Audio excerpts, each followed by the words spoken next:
This video will focus on working within 2D arrays, how to set them up, how to access their values, and then just some necessary code to be able to traverse through and visit each row and column with a regular loop and a for each loop. All right, so let's start with the basic syntax for declaring and initializing your array. So for starters, you have to go ahead and initiate the number of rows and columns. When your array is set up, just like with a 1D array, all numbers are equal to 0 or 0.0 by default.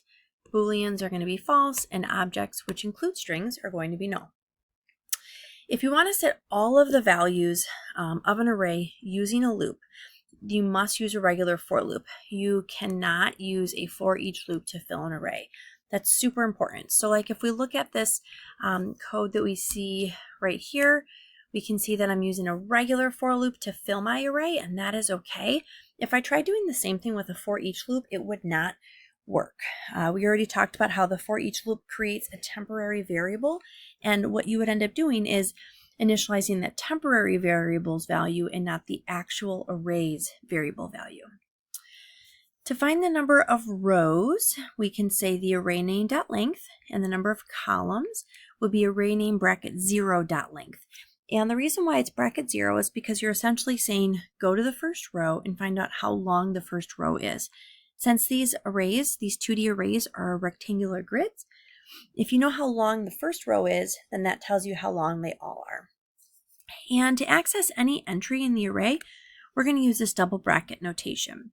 So if we look at this example that I see down here on the right, I can see that I created an array of size 3, 7, and I can also see in my for each loop here that I am having R be my variable that traverses the number of rows. So it's going to be for the array name.length, and I can see that C is my variable for the number of columns, which is the length of the first row. And then here I am essentially saying access each row and column and then make its value equal to the sum of those two, the row and column. Now this second code that I see down here, this is using the for each loop notation. And you'll notice that here for the for each loop, I'm saying for each integer array that I'm going to call row. So that's basically like saying snag me a whole row. And then for each value within that row. So each value starts out as being this first value here.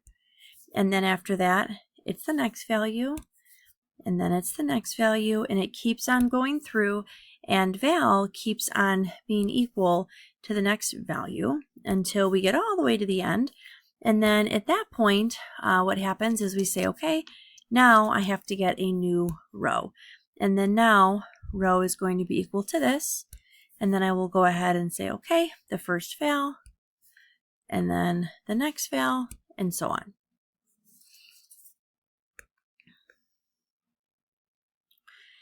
Sometimes you will hear about something called row major or column major. So when we hear the phrase row major, that means you want to traverse row by row.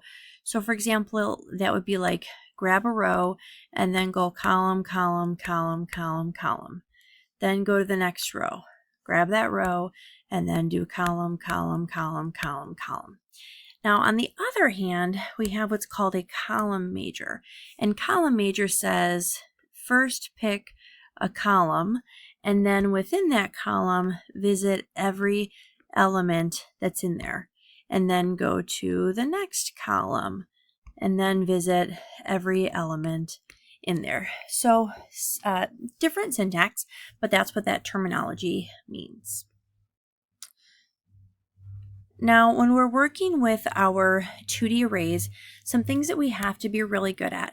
For starters, we must be able to write these for loops and for each loops from memory, okay?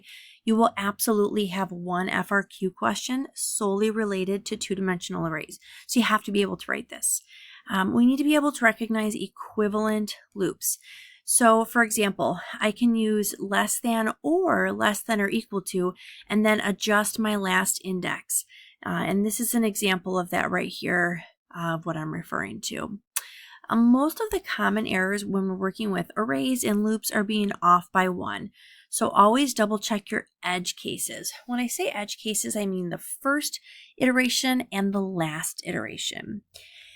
And then if you are accessing the next value or the previous value, if you're using that I+1 or I-1, make sure you double check the starting and ending index values so that you can really check that edge case. All right, that is it. Good luck.